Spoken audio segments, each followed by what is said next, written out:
hopefully somebody will tell her about that later. Thank you for your report out there at the hospital. And yeah, this is, you see the crush of cameras there, and this is a reminder of just what a big deal Tiger Woods is, not only to us here in Southern California as a SoCal boy, but has become a world figure, probably one of the top 3 or 4 most famous people in the whole planet. Absolutely. And Stephanie, let's go back to Bill Malugin. He's got the first person to interact with Tiger Woods today. Bill. Hey guys, good afternoon. So this is Deputy Carlos Gonzalez, and we just heard him a few moments ago during the press conference. Deputy, you were the first one on scene at Tiger Woods' crash. Correct. Explain that moment to me when you walk up to the car and you realize who's in the driver's seat.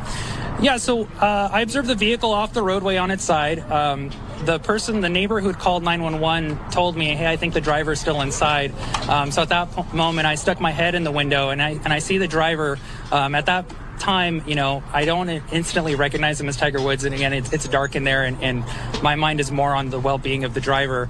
And part of my normal operations when someone goes through something traumatic like a traffic collision or whether they're the victim of a violent crime is I want to gauge their mental state and get them talking so that they're not thinking about what had just happened to them.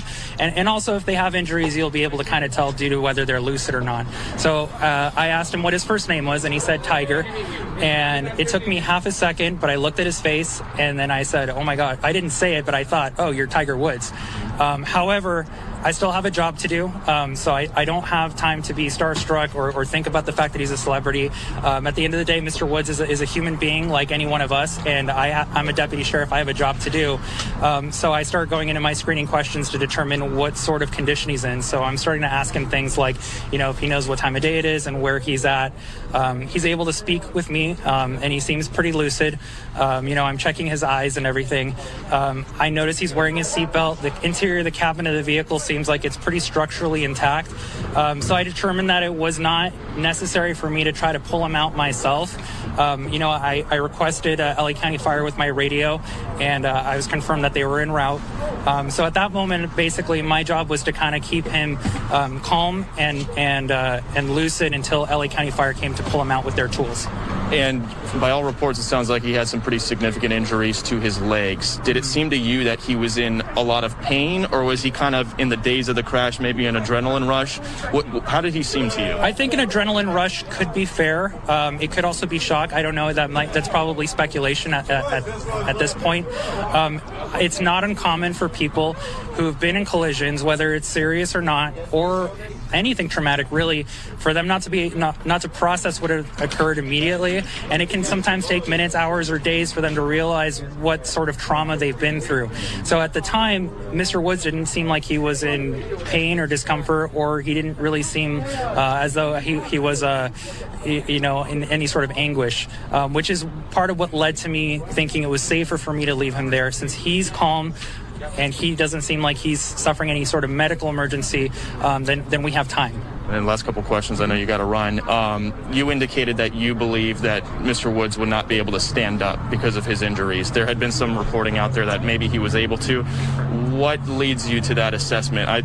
Are we talking like compound fractures, broken legs? From what you saw, can you elaborate? Yeah, I think that's I didn't say that I don't believe he could stand. I was asked if he did stand when he came out of the vehicle. I'm not a medical professional, so I can't make assumptions in regards to someone's diagnosis or their prognosis.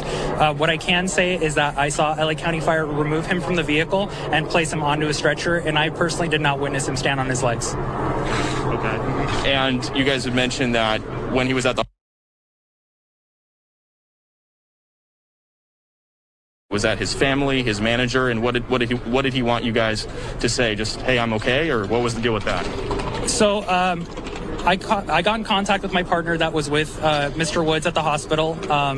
I indicated to him that, you know, we had Mr. Woods' phone since it was at the scene, and if there was anyone that he wanted us to contact, whether it be a family member or whomever, because I'm sure someone was going to be worried if he didn't show up where he was supposed to show up.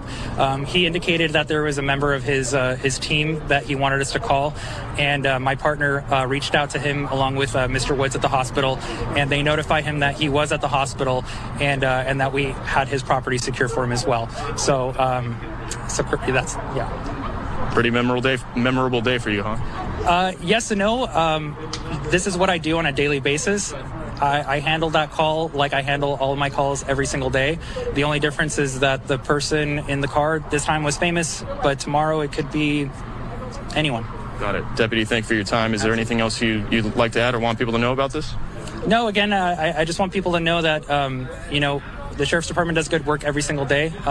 We help out thousands of people across LA County every single day. And again, the way that we treated Mr. Woods and the way we're handling his case is the way that we do for every single person every day when we go to work. Last question for you. How long have you been with LASD? I've been with LASD for approximately 3 years.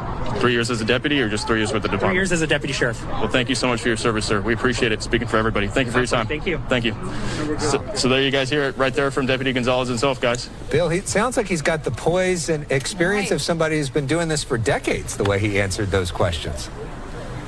He's a better speaker than I am. He might be in front of the camera one day. Remarkable to listen to him kind of realize in the heat of the moment who he was dealing with as he was doing his job.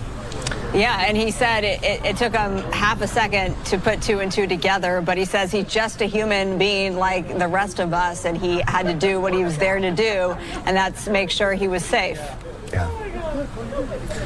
Yeah, absolutely. And we'll ignore your humble brag for a second there, Bill. And just say, after now speaking with the sheriff, speaking with the first guy there, the guy on the scene, what are sort of your big takeaways from this experience and from what you're hearing them say to you so far? From talking with everybody here, that Tiger Woods was very, very lucky based off the build of the car and based off the fact that he had his seatbelt on. A lot of the deputies we've been talking to have been saying this could have very, very easily been a fatal crash. And you've heard them talk about that stretch of the road. They've had fatal crashes there before. It's a problem area. So, clearly it